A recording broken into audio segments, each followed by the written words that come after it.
The hallway always smelled faintly of disinfectant and old concrete, a mix that clung to the air no matter how many times Daniel mopped it. He didn't mind.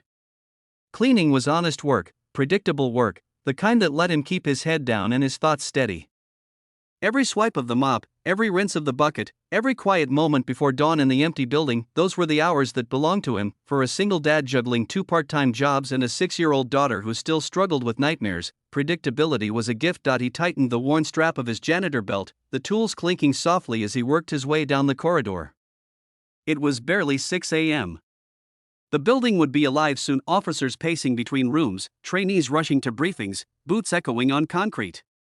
But for now, he had the place mostly to himself. Mostly voices drifted from the far end of the hall, loud, sharp, and unmistakably amused. He recognized them immediately.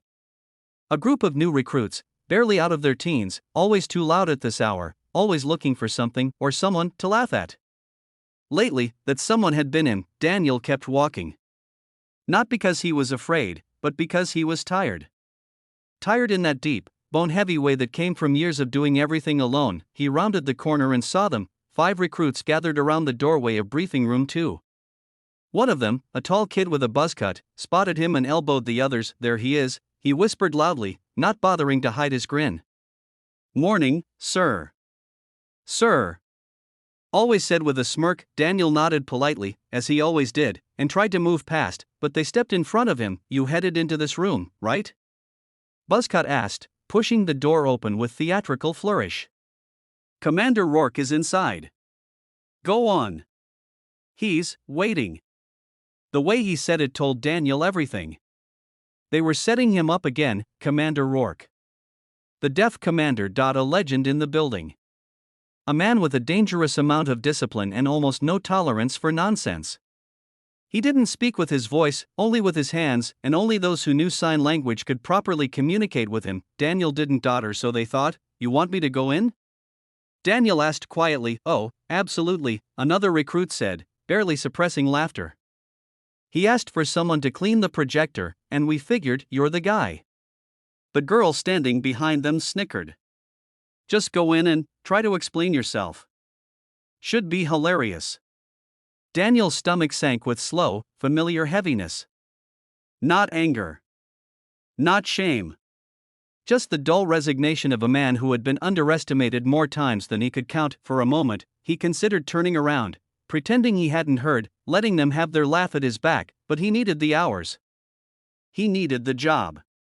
And Commander Rourke was, by all accounts, fair, even intimidatingly fair. So Daniel nodded, shifted his mop aside, and walked in. The door clicked behind him, muffling the recruits' muffled snorts. The room was dim. Early morning light filtered through the blinds, catching the fine dust in the air.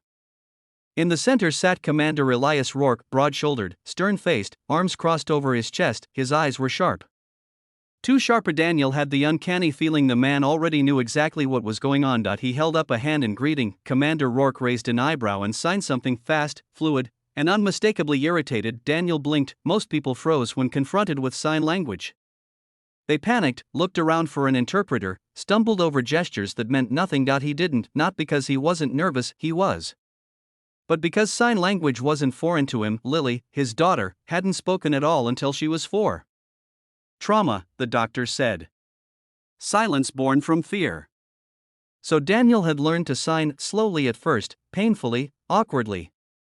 But he practiced every night until his hands cramped. Until he could speak to her in the language her little world needed. He hadn't used signing here. Not once. No one asked. No one knew, and yet here he was, facing a commander waiting for an answer. Daniel inhaled softly, then signed back, "Good morning, sir. I was told you needed help with the projector."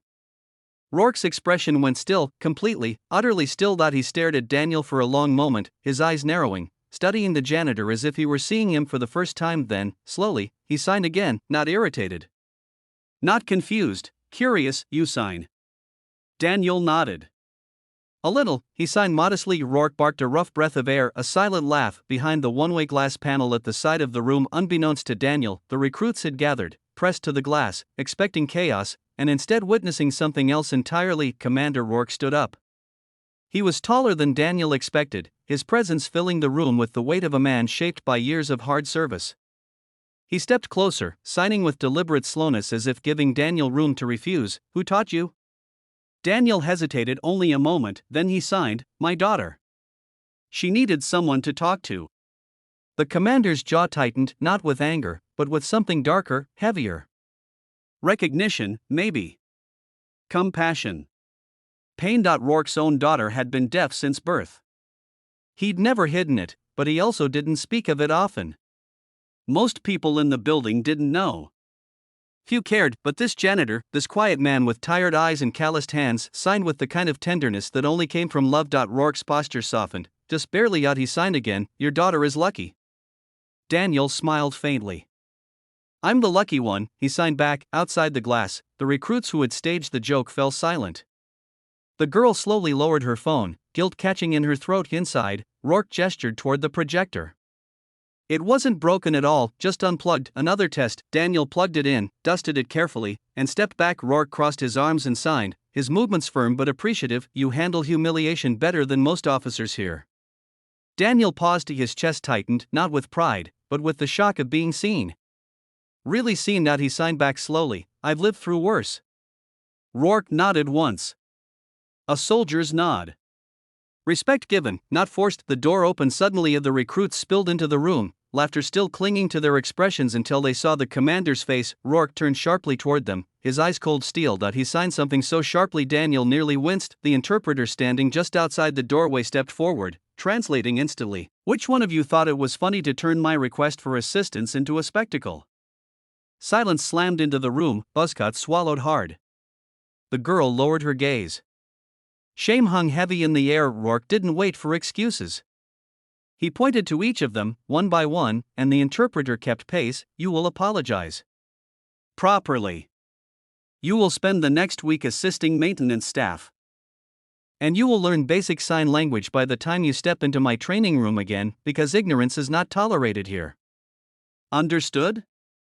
They nodded, stiff, mortified, speechless. Rourke then gestured to Daniel, not dismissively.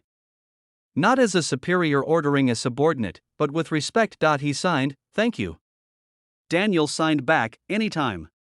The recruits stared, stunned, as the commander stepped forward, then extended his hand. Daniel shook it, a simple gesture heavy with meaning. When he left the room, rolling his mop bucket behind him, the hallway felt different, not lighter. Not easier, just fair. But as he walked, he caught something out of the corner of his eye, the girl recruit wiping her cheeks, tears streaking down her face. She hadn't cried from being caught, she had cried because she'd seen kindness where she expected weakness, because for the first time, she'd understood what real strength looked like. And Daniel, humble, unnoticed, invisible Daniel, kept walking. He had no idea this moment would change everything. And no idea that Commander Rourke wasn't done with him. And no idea that this simple exchange, born from a cruel prank, would become the start of something none of them expected, a bond, a healing, and a doorway to a future he never imagined he deserved to. For now, he was just a janitor pushing a mop down a quiet hallway, but the building wasn't laughing anymore, and somewhere behind him, a commander with eyes like storms was thinking, this man matters. If you want, I can write part 2, full story, chapter titles, YouTube SEO package, or 5 photo prompts per chapter, just tell me.